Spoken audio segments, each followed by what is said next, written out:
part of our nonprofit neighborhood for issue 7, More has had the opportunity to reach with the Indiana Conference for Women 2023. We are so excited that such an important conference and space for women is taking place in the same month as our launch this year.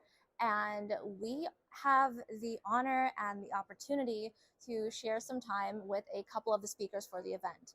So stay tuned and enjoy these short interviews. Hello and welcome. I'm Arianna Cruz and I'm the founder of More.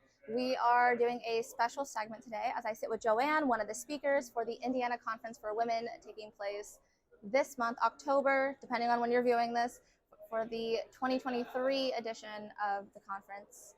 And we are going to be chatting a little bit pre-conference about what we can expect, what we're going to be sharing tomorrow, and some tips and tricks for you that are relevant in Joanne's expertise. So welcome, Joanne. Do you mind introducing yourself a little bit? Sure. My name's Joanne Lipman, and I'm a journalist, longtime journalist, editor-in-chief, and author. And my latest book that we're going to be talking about at the conference is called Next, The Power of Reinvention in Life and Work. So incredible. I was so in awe as someone who founded a platform to tell stories, how much you've done to tell stories, and the awards you have received with the teams that you've led. It's incredible. So thank you so much, first of all, for sharing time with me and just sharing more about yourself. Sure. I'm happy to be here. Well, thank you. So as we get ready for the conference tomorrow, why was this conference one that you prioritized for your participation in? Yeah, so I really think it's so important, these conferences for women and the Indiana Conference for Women in particular, because, we still are in a moment in time where women are finding their voices, where we've made so much progress in the last few years, but there's also been backlash against women. And so I really feel like it's so important to have people together to empower women, to help us all learn from each other, to give us strategies. And also, I love that in this post-COVID world, we can finally all be together again. And that is so exciting, because that way you get that energy and you get to share ideas. And it's so much better than Zoom. Talking about energy, we are in the midst of downtown. And I think kind of what you said, like being able to be in person and make these connections in real life without having the screen between us is so huge. I think women especially, and we've gotten to see this a lot in Indianapolis through Maven Space, when women are together, we can achieve amazing things. In your career time, have you seen ways that women can best support each other in the workforce or in our lives? Yeah, well, we're lucky to be in a position now where there are more women in leadership. So when I started, I spent my first 22 years of my career at the Wall Street Journal. And when I started, there were barely any women even on the staff, and almost nobody who we were reporting on was almost all men. And you fast forward to today, and we've got women leading major news organizations. I've been fortunate to be editor-in-chief of several publications, including USA Today, Condé Nast Portfolio magazine. And also, when we have more women in leadership, it helps to bring up other women. There's something really interesting about, I noticed it in my own leadership experience when I first became an editor. I was a reporter for the beginning of my career, for the first 10 years or so, became an editor.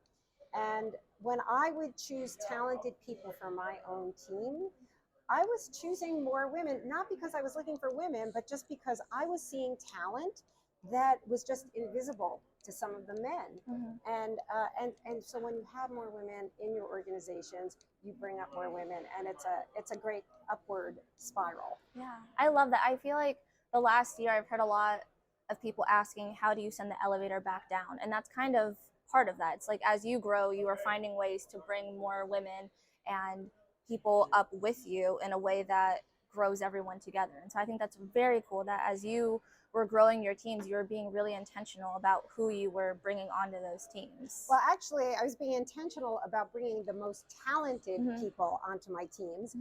And a lot of them happen to be women. But, I will also say that when I was coming up at the Wall Street Journal, my mentors were all men. And I think that is also incredibly important. My mentors continued to offer me opportunities, even when I was pregnant, even when I had little babies at home. And sometimes I felt overwhelmed and would say, I'm really not ready to take another position with more time and more responsibility. And they're like, that's okay. We're going to get you next time. And they would keep asking me. They never crossed me off the list. And I think that is so important, that you need to have male allies. You need men, you need everybody to basically pick the best talent and spot the best talent and mentor them and give them the opportunities. Yeah, that's so important. I think as somebody who is still in the beginnings of my career, do you have advice for, as you have these different chapters of your life, like having a child, starting a family, how you can be gracious or thankful for the opportunity, but then also still stay on their list? Is there any like wording that you've been able to fine tune in that way? So I actually think the onus should not be on you, the person who is, coming up in the world. The onus needs to be on the bosses. Hello, like bosses, get with the program. Whether you're a man or a woman, as the boss, you need to be thinking in that way. And I really changed the way that I operate as I've been writing my books and talking about these issues, because it made me realize that you do have to be very intentional about, particularly not just looking for women. You want to make sure that people who are quieter in the room, or people who aren't showing up, who aren't the loudest people, people of color, the LGBTQ community, sometimes the older workers, right, who have been sort of passed over. There's people, all kinds of talent in organizations, and you want to make sure that you are consciously seeking out talent. I also think, the reason I wrote Next, my book, The Power of Reinvention in Life and Work, is because we're in a moment now, a really pivotal moment, where the world is changing in a way.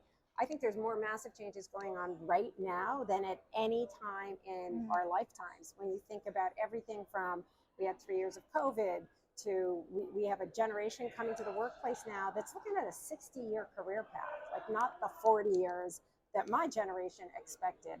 You've got, issues of gender and issues of race that are in the workplace. You've got the future of work. Are we remote? Are we in the office? And then you've got artificial intelligence, ChatGPT, which is upending everything that we thought we knew about work. So there's so many changes, and any one of those changes would be seismic by itself. And you put them all together, and this is really, I think, an inflection point. But an inflection point also gives you an opportunity. And I do think also this is one of the reasons why we've seen over these past few years things like the Great Resignation and quiet quitting, and now quiet cutting, because it's people, I think, have this last few years, particularly after the thick of COVID, people have reprioritized. They're kind of rethinking, like, how do I want to live my life? I want a more purposeful life. I want a more mission-driven business, and I want to have balance in my life. And all of those things are sort of changing the lens through which we're viewing our careers and lives. Yeah. I love how you, one, put it on the person above you who's growing you and leading you to continue finding ways to do that. And I also appreciate the empowerment and ability that you put on all of us to choose what our path can look like and find the ways to live our own lives as full as we want them to be. How, kind of going back to your book here now, how can we prioritize or recognize the priority between reinventing and innovating our personal lives versus our work lives? Well, I think, we're always sort of in a surge. One of the really interesting things I found in writing Next is that people who reinvent or even just change, right? We all go through these changes. You graduate from college, maybe you get married, or you have a kid, or you get a new job, or you quit your job, or you get fired from your job. Like, we all go through these pivotal moments. And I think the key is, what I found is people who are very successful at these pivots go through, I call it the reinvention roadmap. It's 4 steps: search, struggle, stop, solution. The search part is what probably all of us are undergoing right now, which is you're collecting information, you're collecting experiences that are going to lead you someplace else, but you don't exactly know it, right? It's very often unintentional. But it will lead you on your path. I met so many really interesting people. I met like a guy who was a banker for 30 years in New York, and today he's a cattle farmer. And I said, That's so wild. right? It's absolutely insane. And then I said, but how in the world did that happen? He's like, well, I didn't set out to be a cattle farmer. But, you know, he had bought a weekend house for his young family. And on the weekends, he started understanding and got really drawn into farming over many, many years of weekends. And ultimately, he realized he was spending more time on the farm and was happier on the farm than he was going to the office. And he realized it was time to make that switch. But again, he was in that search phase without even realizing it. There was another wonderful guy I met who was a telephone repairman for years and years and years, who today is a couture shoe designer. Ladies' couture shoes, yeah. So, and they all talk about this path that they're on, but very often that first step, that search step, it's unintentional. You're collecting information. The big thing here is when I talk about search, struggle, stop, solution, the hard part is what I call the struggle, this other step. And that is where you're leaving behind your previous identity, haven't quite figured out the new one. And I think that in the world today, we have a tremendous number of people who are in that struggle phase. And it's really important because when you're in it, you feel really alone. You feel like it's just you. Everybody else is on this glide path to success, only you're struggling. But everybody goes through it. Everybody goes through it. We just don't like to talk about it. But what people should know, if you feel like you're in that phase, is it feels like you're stuck, but you're actually moving forward. And I've done all this research, and it shows that this is an incredibly productive phase, even though it feels crappy. Right. I agree with you. And I feel like sometimes the struggle, like, it's so important because even when I was in school, I had some internships that like did not serve me and that I did not like. But like, even though like I was not at a high point during that time, I was figuring out what I didn't want, but what I really did want. And I think sometimes through that struggle part, you start to redefine what you're looking for. Exactly. That's exactly right. And then just to finish it off, that struggle often doesn't end until you reach the third stage, which is what I call the stop. And the stop is something that basically pulls you out of your routine, that gives you perspective. And again, it could be, I quit my job or I had a baby, but whatever it is, it's something that takes you away from your daily grind of your routine. And then you get the perspective that you need to put that struggle into perspective, to kind of understand where that search has been taking you. And that stop moment allows you to have the perspective to figure out the solution, the fourth step, which is where you're pivoting to. That's so incredible. Wow. I feel like I have so many things to think about. Not that I need to immediately change anything. Tonya and I were talking before the interview. I recently got married, and but some of the thank you. But some of the identity part, as you add different and new pieces to who you are, understanding kind of what changes in you and what new perspectives you gain, and especially whether it's in business or in a romantic relationship, when you partner with somebody, like what does that look like moving forward, and how do you collaborate as you work through all of these different things. I love the way that you've framed it out. I think it's very easy to follow along, and very nice to know that I think it's always a good reminder to know that you're not the only one going through a struggle at any given time. Absolutely. And that has been the number one response from readers of my book, who want to share with me their struggle, but who are basically just grateful to know they're not alone, and that what they're going through is actually normal. Like there's nothing wrong with you. It's like totally, this is the way it's supposed to go. 100%. And I think the more that people share it, the more others feel like they can also share it. And so, I mean, thank you, first of all, for creating that platform and creating that space, especially like you said earlier, for people who don't normally speak up or feel like they can speak up in that way. So as we get ready for the conference tomorrow, what is a key takeaway that you're hoping the audience will leave with? Well, I do hope the audience will be empowered to feel like they can take control of their futures. Get it right in their hands and take control of their future, and also to be a little bit more bold and fearless about taking on that new challenge. That's amazing. I cannot wait. I've been looking at the agenda. It's going to be a knockout conference. And if anyone is interested in picking up a copy of your book, where can they do that? Sure. You can get it at any bookstore, wherever you buy your books, or Amazon, wherever you order your books. And you can also go to my website, which is joannelipman.com, and that's also a way that you can reach me, or you can follow me at Joanne Lipman on social media as well. Awesome. Thank you so much again for joining us, and we are so excited to cheer you on at the conference tomorrow. Thank you. Thank you. Thanks for having me. Yes. So I have the honor of sitting with Woniya right now. We are continuing our pre-conference interviews, and I'm so excited. I was reading through the bios, and I've been on the agenda page, I feel like on my laptop, my phone, and like my work computer, and just every which way.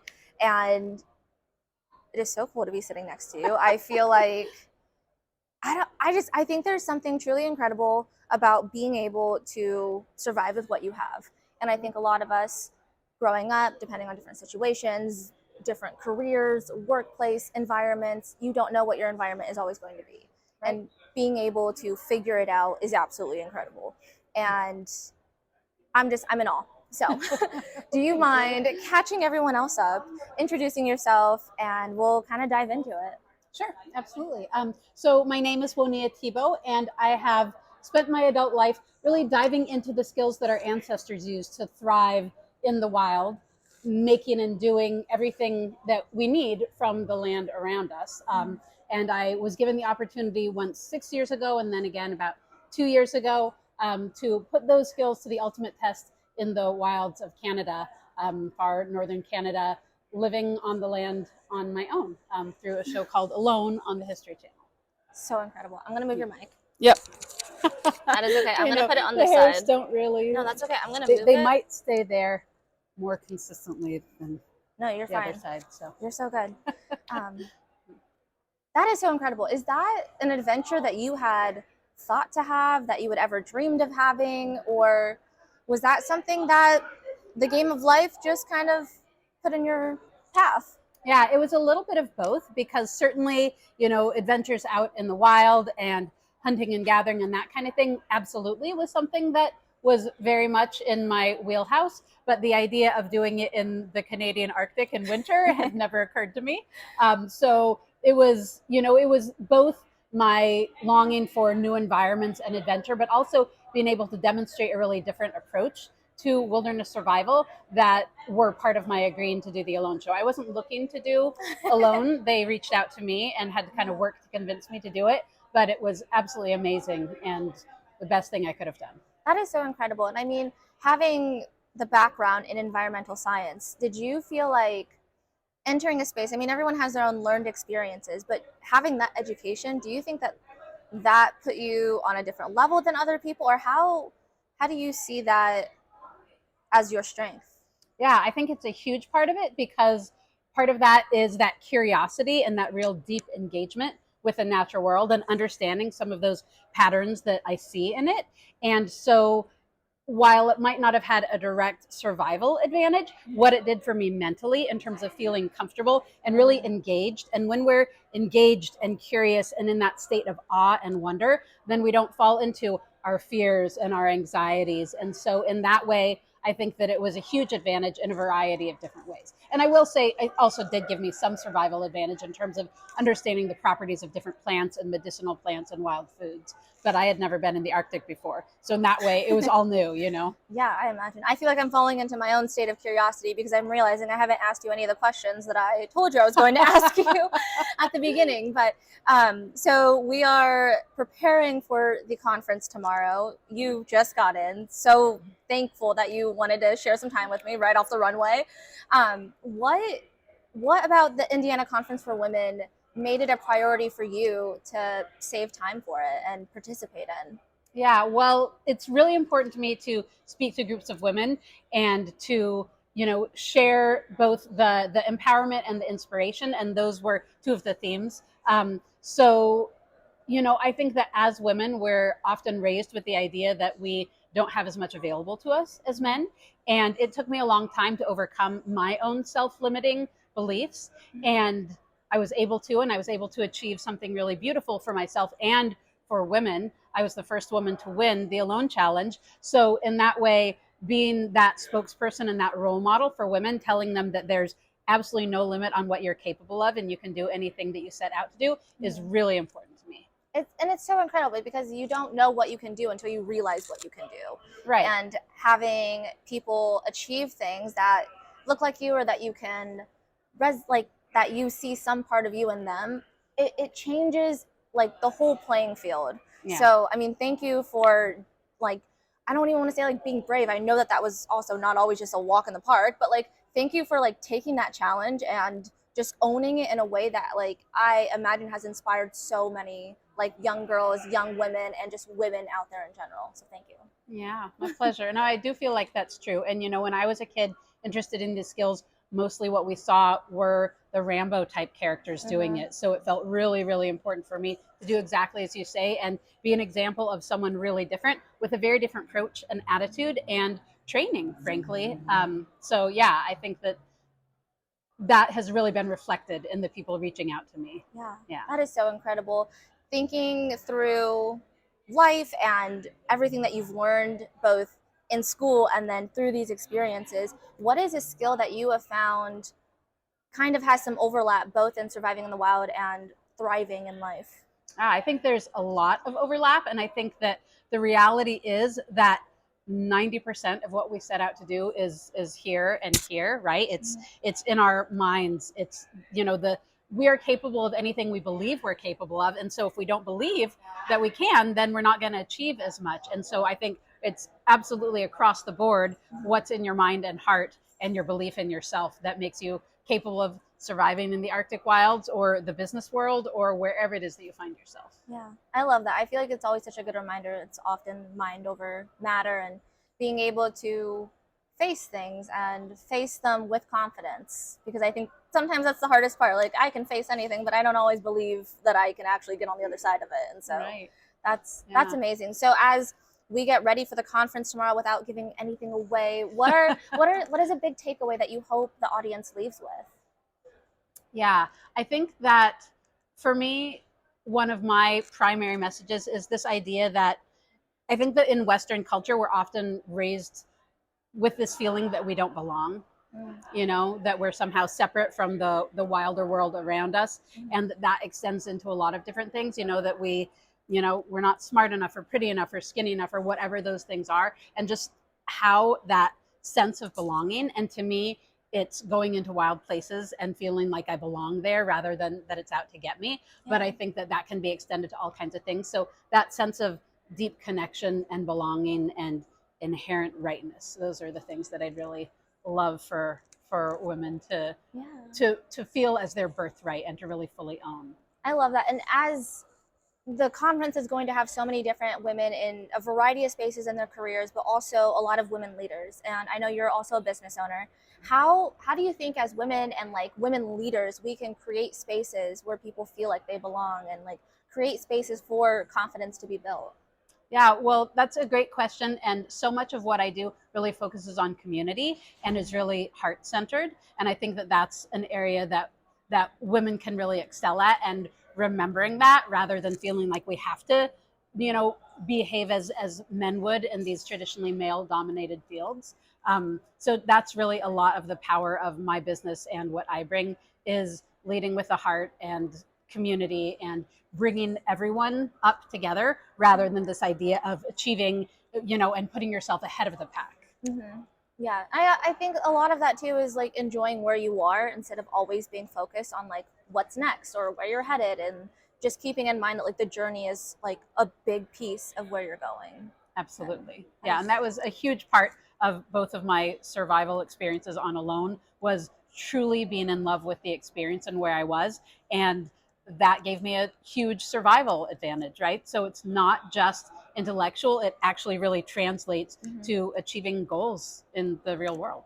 It really does. I feel like I've been taking charge of my finances, for example, and everything that I've been looking at, it's like, okay, you have your goal, but like you need to map out like how you're getting there and like what that looks like, and that you're not going to be a millionaire in like 3 years or whatever. And I think that's, I don't know, just the different ways that everything that you've gotten to share and that you share with so many people, how transferable all these different things are, and how you did them in a very like survival-esque way on TV. That just blows my mind. I am so in awe of you and doing my best to not like get starstruck. Um, but I think I'm pretty relatable. That's you that's are. part of the I'm thing. having is so much fun. Yeah, I feel like, I'm a representative of what the common person is capable of rather than someone to put on a pedestal. That feels really important. That's fair. I wouldn't call you common, but that is fair. Well, this has been wonderful. I cannot wait to continue keeping up with you. If our friends want to stay up with you, what's the best way to follow along? Great question. So I have a website. I actually have two websites, one that's more focused on skills and one that's more focused on like my book and who I am. And so Buckskin Revolution and WoniyaThibeault.com. And I also offer online classes so that people can learn some of these skills to feel empowered wherever they find themselves and can do it from the comfort of their living room anytime, day or night. Amazing. Are you on any social media as well? I am. I'm on Instagram and Facebook, both as Buckskin Revolution. So I'm pretty easy to find. That's amazing. Well, you can also just Google my first name and alone, and you'll get led to all of my stuff pretty easily. Well, perfect. That's the quick pass there. I love it. Yeah. Well, thank you so much for joining me. I cannot wait to hear the empowerment that all these women walk out of the room tomorrow feeling. And just thank you so much for joining. Yeah, thank you, Arianna. Appreciate it. Yeah. Okay, so Tonya, you have been part of putting a lot of this. I feel it's a week. I know it's a conference, but it's more than just a day or two. Yes. Yes. It is a full year of planning Yes. for the team. Yeah. Yes. Okay, well, before I get ahead of myself, I am sharing some time with Tonya before we head to the VIP reception. And how would you describe yourself in the realm of putting all of this together? So my role for the Indiana Conference for Women is I've been helping the team do marketing and PR to garner some excitement and interest in attendance. We have a list of really, really amazing female speakers this year that I think are just going to really, really resonate with all the attendees. Yes. Okay. I feel like I would have gone on and on and on about all the things you are doing. So I'm glad that you did it. Otherwise, we would have been here for 30 more minutes. But you are incredible. It has been so cool to see you step into this space of community and intentionality, creating space for so many women in our city. And I know people are traveling for this as well. And not to mention our knockout lineup of speakers. It's incredible. We've been chatting with them already today. What does this conference mean to you? So I was fortunate enough to be able to attend the conference quite a few years ago as an attendee. And my first year walking out, I was just so inspired, so empowered. It's just such an incredible day to be with women who just truly want to learn from one another, teach one another, and just support one another as, a way for women to continue growing personally and professionally. Yeah. I feel like that's such a good, quick elevator pitch. I've been telling people that I'm getting to do these interviews, and I just have too many words often. But I think it's so incredible that we have opportunities like this in our community, and we are being intentional about getting that message out to as many people as we can so that they can also experience it and be a part of it. I feel like that part's not always done. There's a lot of opportunities sometimes, but they're not, reachable or accessible or even known about. And the work that you've done, I've heard so many people talking about this conference and just being so excited and wanting to bring more people with them and just share it. And I think this is going to turn into me just fangirling about you for the whole interview here. But I think the community sense that you bring into spaces that you enter is so incredible because it makes people want to bring more people with them. And we're talking a lot about how do you send the elevator down? How do you bring people up with you? I think sometimes if it's not up or down, it's to the table itself. And you're doing such a beautiful job with that. What do you feel that? Do you feel that sense of community rising? I do, absolutely. And I think, part of it goes into sort of the whole narrative about how the conference was even founded. One of the co-founders, Billy Dragoo, she's a local female entrepreneur right here in Indianapolis. She owns her own company. She's very successful. And she has really leaned into female mentorship. One of my previous bosses actually said, Tonya, this is Billy. I would like for her to be one of your mentors. And she happily accepts that role. And I think so for her to start a conference like this, solely focused on enriching and empowering women's lives so that they can continue to grow and develop.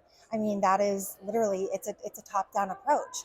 And I think so often we tend to view things from a scarcity sort of like approach, if you will. Mm-hmm. And really, there's enough sun for it to shine on all of us, really. Yes. And so if you get some of those like really, really strong, amazing female mentors who believe in that, then they found conferences, right? That Yeah. bring all of these amazing women to the table, as Mhm. you just said. That's so awesome. How can women attending the conference get the most out of it? Like what would your tip be to somebody going and they want to leave with as much as they can? What would you tell them? Network. Mm. Absolutely network. You know, and I think a lot of companies sponsor this conference, and so I think we all have a tendency sometimes to be in our comfort zone. So you come with your company and you sit at a table with your coworkers, and really a conference like this with so many amazing women and allies in the room, network. Get up, mingle around. There are plenty of break sessions.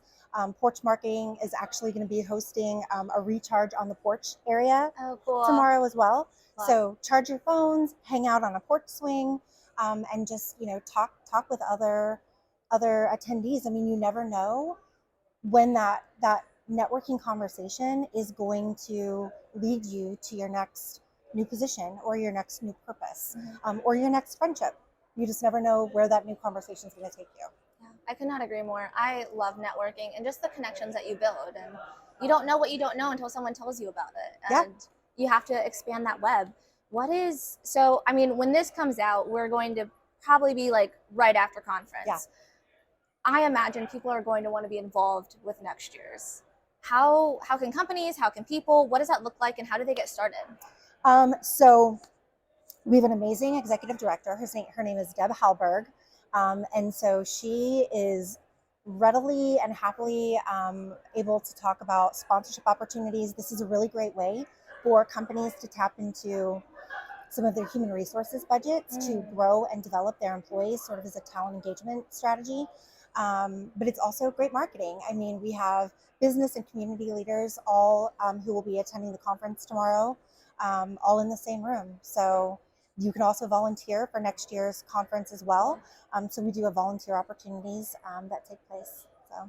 Okay. Well, awesome. Well, I'm so excited. I know it is getting time to get to the VIP reception, so we'll be heading that way. But thank you so much for sharing time with me and setting up so much of this. It's been beautiful to see come to life, and I just can't wait for it. The producers and the volunteers, they carry the bulk of it. I'm just happy to help spread the word, to help market the event and get some amazing people to attend. Well, you're doing amazing, and I can't wait to see you there. Great. Thank you.